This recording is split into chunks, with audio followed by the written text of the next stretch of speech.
noticias porque surgen más alternativas de vacunas y ahora el laboratorio estadounidense Novavax señaló que su vacuna contra el COVID tiene una eficacia de más del 90% y una eficacia que también serviría para aquellas variantes que están circulando ahora del coronavirus. La compañía publicó ahí un comunicado donde aseguran que este estudio se realizó en más de 29.000 participantes en 119 lugares de Estados Unidos y de México, donde lo que arrojaron los resultados fue, primero, una eficacia del 90% en general para evitar los contagios y una protección del 100% contra las enfermedades graves y la muerte. Y el objetivo es poder hacer la solicitud para el uso de emergencia de esta vacuna a partir del tercer trimestre de 2021 y una vez que la obtengan pretenden fabricar 100 millones de dosis por mes para fines del tercer trimestre y 150 millones de dosis por mes para fines de año. Lo bueno de esta vacuna es que es de muy fácil almacenamiento, se almacena a una temperatura de entre 2 a 8 grados Celsius, por lo tanto es una vacuna que es de fácil distribución.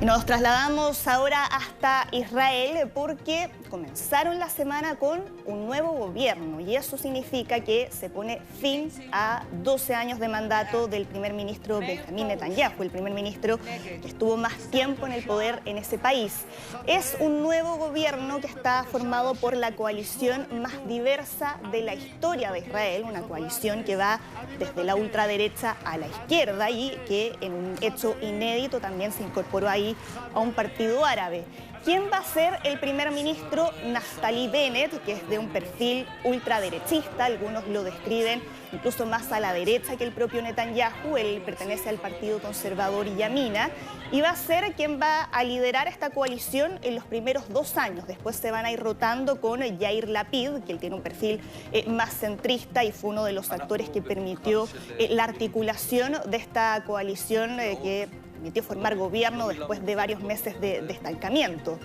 Van a tener que abordar distintos desafíos, la recuperación económica después de la pandemia,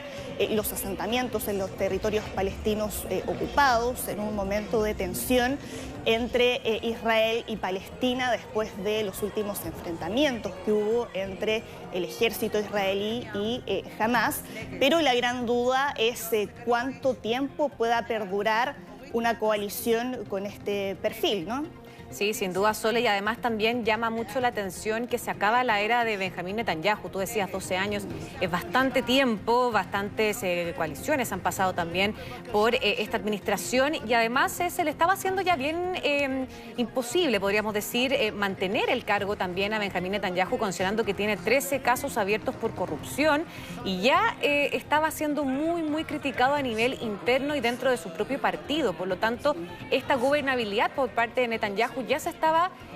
haciendo muy difícil, precisamente sobre todo en los últimos 2 años y también porque ha desencadenado, recordemos, 4 elecciones desde 2019, esta inestabilidad en Israel a nivel gubernamental. Exacto, Netanyahu no solo ha sido acusado por distintos casos de corrupción, sino también juzgado, es una figura que polariza mucho dentro de su país y todos estos casos de corrupción influyeron sin duda en la pérdida de apoyo que terminó reflejada en las últimas elecciones. Recordemos que en la última elección su partido, el Likud, fue el más votado, pero esa votación no fue suficiente para poder formar la mayoría que se requiere para poder formar gobierno. Ahora, el objetivo de esta coalición, que finalmente después de todo este tiempo en que el país estuvo ahí estancado, se pudo formar, fue con el único objetivo de poder terminar con la era de Benjamín Netanyahu, pero con toda su diversidad, con un arco que incluye desde la ultraderecha a la izquierda y los partidos árabes, donde hay muchas discrepancias en distintos asuntos. Lo que se están preguntando en Israel es si esto va a tener una larga supervivencia o no. Por poner un ejemplo, aquí hay uno del partido árabe en esta coalición, pero del lado palestino dicen que no tienen mucha esperanza en que las cosas vayan a cambiar, porque las declaraciones que se le han escuchado a Naftali Bennett, la verdad es que son más incendiarias que lo que le hemos oído al propio Benjamín Netanyahu. Él es una persona que no cree cree en la solución para el conflicto con Palestina, que no cree en la solución de dos estados y que ha llegado incluso a describir a los niños palestinos como terroristas. Por lo tanto, ahí, en uno de los temas que van a tener que abordar, no es mucha la esperanza que tienen desde las voces que se han consultado frente a este tema en Palestina. Se viene ahí un momento de incertidumbre, queda la interrogante de cómo va a ser esta nueva era en Israel, donde ahí vemos también a muchas personas que salieron a celebrar el fin de estos 12 años de Benjamín Netanyahu. Y nos trasladamos ahora hasta el Reino Unido porque hay mucha especulación entre la prensa británica sobre un eventual retraso del levantamiento de las últimas restricciones por parte del primer ministro Boris Johnson. Recordemos que aquí estaba previsto que el día 21 de junio se levantaran todas la última parte de las restricciones que estaban previstas en este plan de desescalamiento gradual de las medidas. Aquí se incluía la reapertura de las discotecas, la autorización para que las salas de espectáculos puedan funcionar con toda su capacidad. Sin embargo, la principal preocupación que tienen ahora los asesores del primer ministro británico Boris Johnson es lo rápido que se ha expandido la variante Delta, que es esta variante que se descubrió en India y que es hasta un 60% más contagiosa que la variante británica. Todavía esto no se ha confirmado, pero de acuerdo a la BBC, esto se retrasaría hasta el 19 de julio, que es algo que además tiene que pasar por la aprobación del Parlamento. Y ahí sí se espera que pueda haber una fuerte oposición del Partido Conservador de Boris Johnson. Debiera haber novedades durante este día. Boris Johnson, después de su participación en la cumbre de la OTAN, va a dar una conferencia de prensa donde este va a ser uno de los temas que se le va a consultar. Y Italia también está viendo ahí un alivio de las restricciones que se han aplicado desde hace ya bastante tiempo, porque han bajado los casos, han bajado las muertes después de haber sido uno de los países más afectados por la pandemia. Y la buena noticia es que a partir de este lunes, 6 nuevas regiones ya pasaron a estar en la denominada zona blanca, y lo que quiere decir es que casi todas las restricciones ya quedan eliminadas, y en las últimas 24 horas Italia registró poco más de 1.700 nuevos casos en las últimas 24 horas y 52 muertos.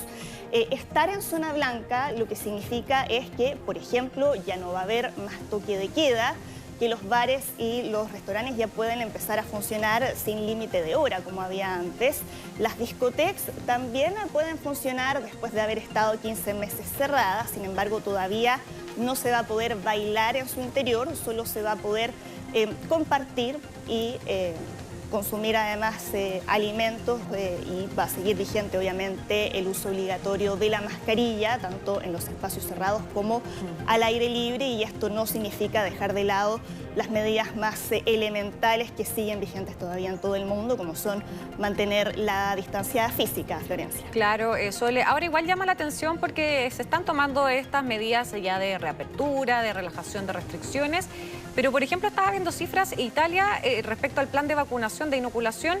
En ese país no es tan alto, fíjate, es de solamente un 25% de su población los que ya están vacunados con las 2 dosis. Entonces llama también la atención que, claro, son cuarentenas quizás más eficientes, son medidas que son respetadas más al pie de la letra, porque respecto a la rapidez del proceso de inoculación tampoco es uno de los países, por lo menos europeos, que más rápido avanza, de hecho. Sí, claro, todavía el porcentaje no es tan alto, pero sí en las últimas semanas ha ido más rápido en comparación a otros países de Europa, y de hecho hace poco se comenzó a inocular a los mayores de 12 años, lo que permite también poder mantener la esperanza de la reapertura, de mantener la reapertura de las clases una vez que finalice el verano. Ya han empezado a levantar todas estas restricciones, entendiendo que se avecina el verano, que es la fecha donde reciben más turistas y que por lo tanto ese es un componente esencial a la hora de poder avanzar hacia la recuperación económica. Italia ha sido uno de los países más golpeados en términos económicos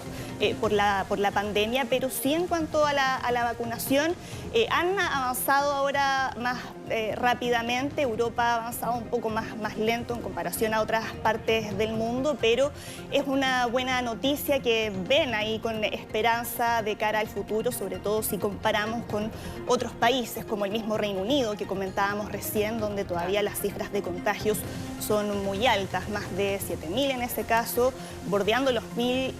en Italia. Por lo tanto es una buena noticia, sobre todo ahora que ya se avecinan para muchos las vacaciones, tanto en Italia como en otras partes de Europa, donde han adoptado ahí medidas similares. Sí, sin duda, y sobre todo también porque en Italia, bueno, tú lo decías, el sector turístico es una de las inversiones más importantes para la economía de ese país. De hecho, y si es que no se soluciona bien o no se avanza, son más de 40.000 las empresas turísticas que están al borde de la quiebra, precisamente porque no han podido abrir durante un año de manera ya de corrido, y ahora con el verano europeo están tratando de salir adelante. Muchas gracias, Sole Agüero, que estés muy bien. Que estés bien. Buenas tardes.